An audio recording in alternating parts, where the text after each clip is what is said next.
First off, we'll find a safe place to pull over or park. Then we'll place the emergency brake or parking brake on, and then we'll turn on our emergency flashers. Jack.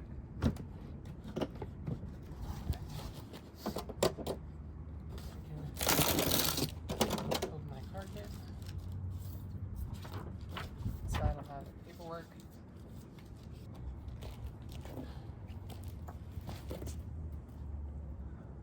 One of them will be how to change a tire, directions, and all supplies needed.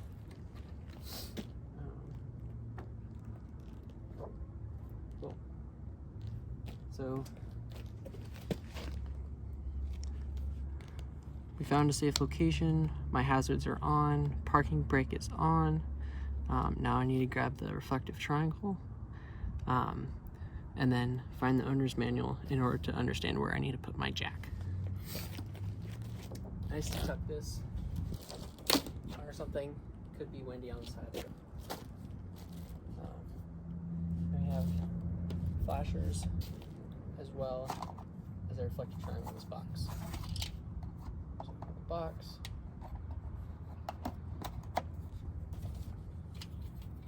Triangle folds out. This snaps together. This bottom piece flips out.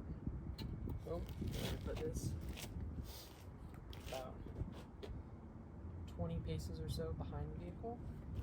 Alright, now my reflective triangle set up. If it's nighttime, it can also be nice to use one of these flashers.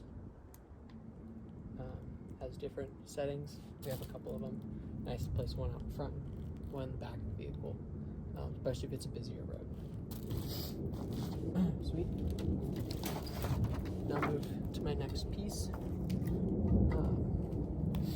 Locate and remove the spare tire. I just will show that in a moment. Just right back here normally. In some smaller vehicles it would actually be inside the trunk.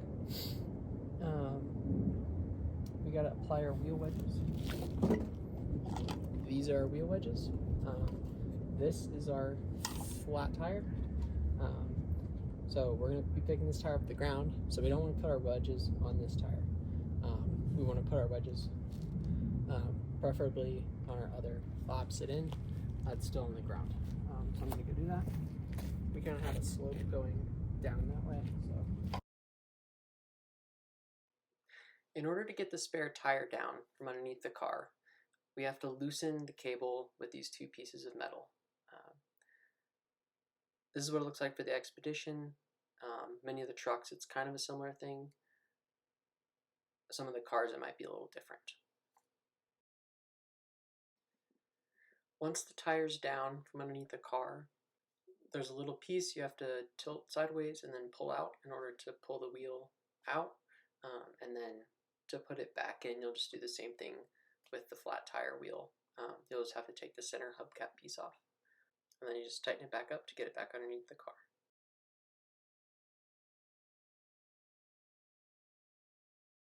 Cool. So now we're going to start taking off the tire. So we have our carriage here. We also have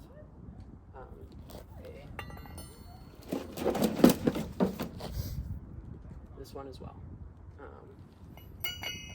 Either or, depends on which size lug nuts our tire has. So, first we need to loosen all of our lug nuts before we get the wheel off the ground, because otherwise the wheel will spin. And it'll just be a little more challenging. Even with the parking brake on, it'll just be more challenging unless we break them loose on the balls on the ground. So, use my bar here. I'm gonna check and see. This one's a little big. You can see how much it moves without actually moving the bolt. So this one's too big for this vehicle. It might work on other vehicles. This one has different sizes on each end. So I'll just find which size works best. That's the size of this one. So this one will be our, it's nice and tight, relatively tight. So this one will be the one we need to use. It'll be tough to get it off, especially the short one. So if you can't get it like that, we can stand on it. Just make sure to be careful. We just want to break it free, essentially. We don't want to pull it all the way off yet. So we can do that all the way around.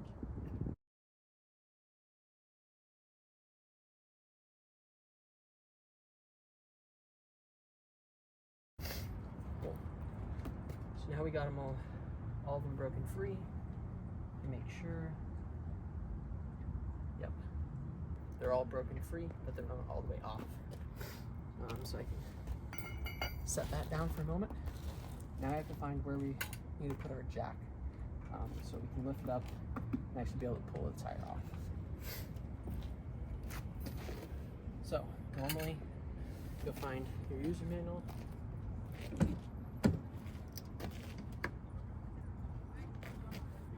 Inside the glove compartment. And it'll tell you where the jack will be.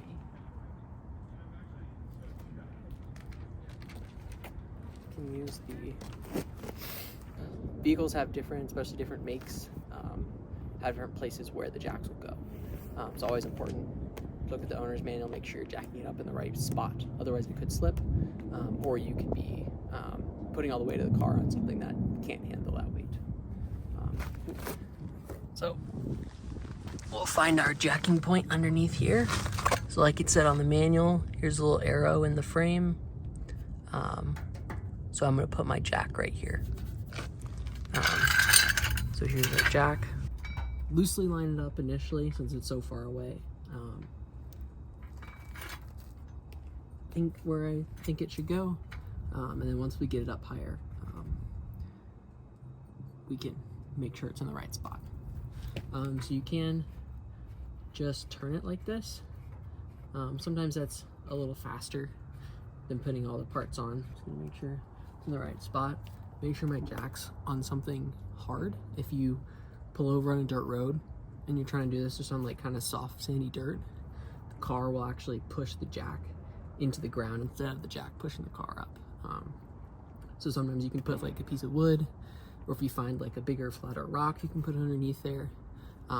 You do just want to make sure it's actually stable as well, as on a harder surface. So I've got it where I want it, pretty much on the arrow. This whole spot here looks pretty good. I like this spot right here.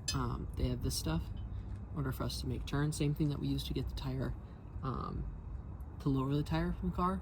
Sometimes it'll be different, but we should always have these things.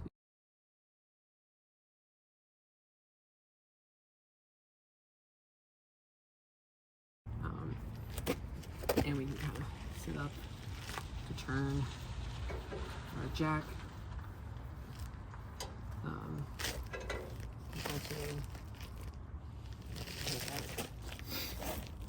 If we get it here, it can be a little faster.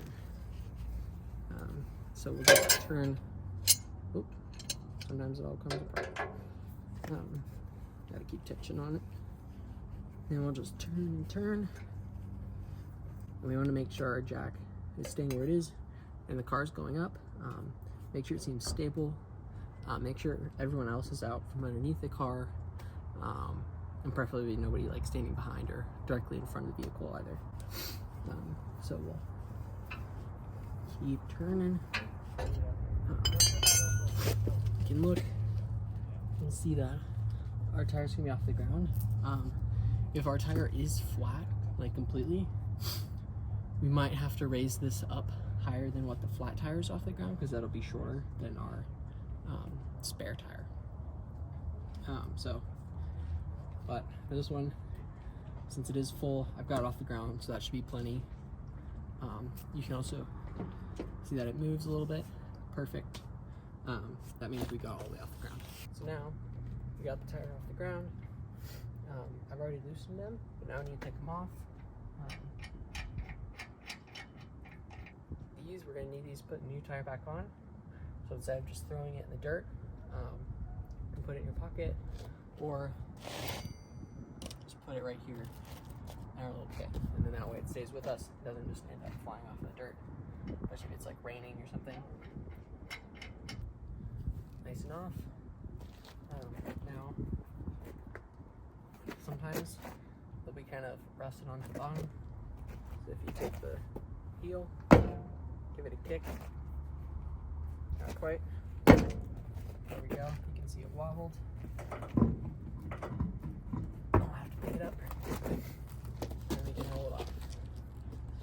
And then you grab your spare tire from under there that you just got. Bring it right on over.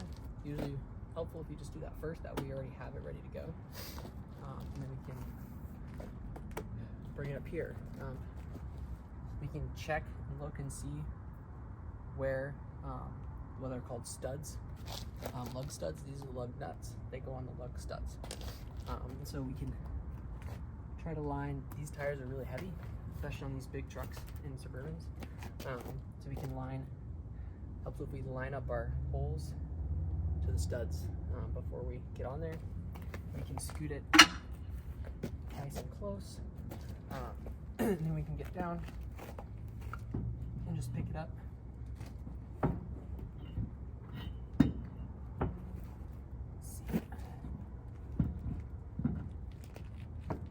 Match it up. I like to use my knee to press it in while I'm trying to adjust it and make sure it's lined up. And I can put my lug nuts back on. I'm just going to do them up loosely right now.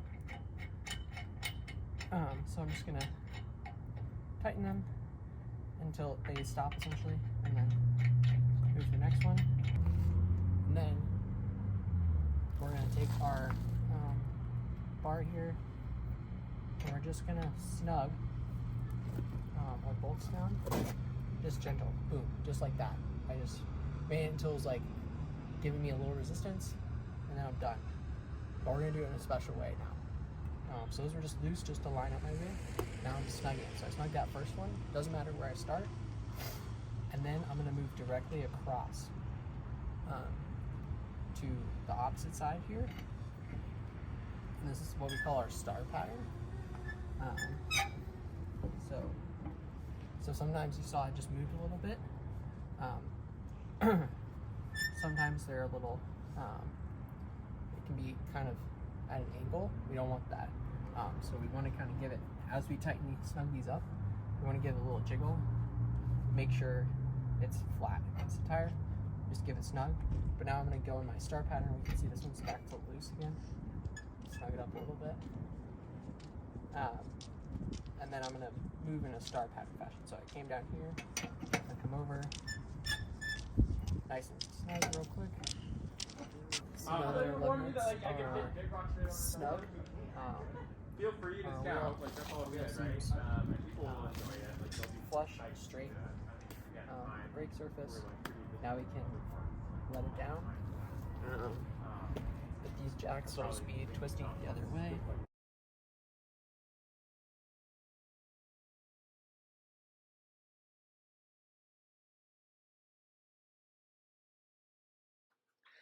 Now that we're down on the ground, we can give it a tighten in a star pattern.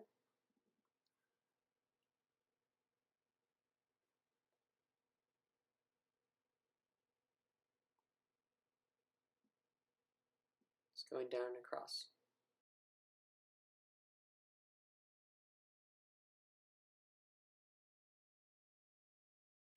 Now we've tightened them all in the star pattern. Now we're going to really make sure they're all on there. Yeah. Now, I don't think so. Yeah, because it's in the circle. now you can give it a good step with your foot all the way around in that star pattern. Double check that they're all tight. Now we're good. Our tire's on. We're all set to roll. Check our sheet. Make sure this hubcap and all the stuff. You can check the tire pressure if you want. Hopefully it should have already been checked before you left to make sure it is blown up. Yep, and then just be, yeah. And then we can also check later on if we stop at the gas station or something. check all our lug nuts again with our tool, just to make sure that they haven't loosened up at all. Because if the wheel's a little skewed, it'll seem tight, and then once it rolls, it might loosen up a little bit. So we can double check that.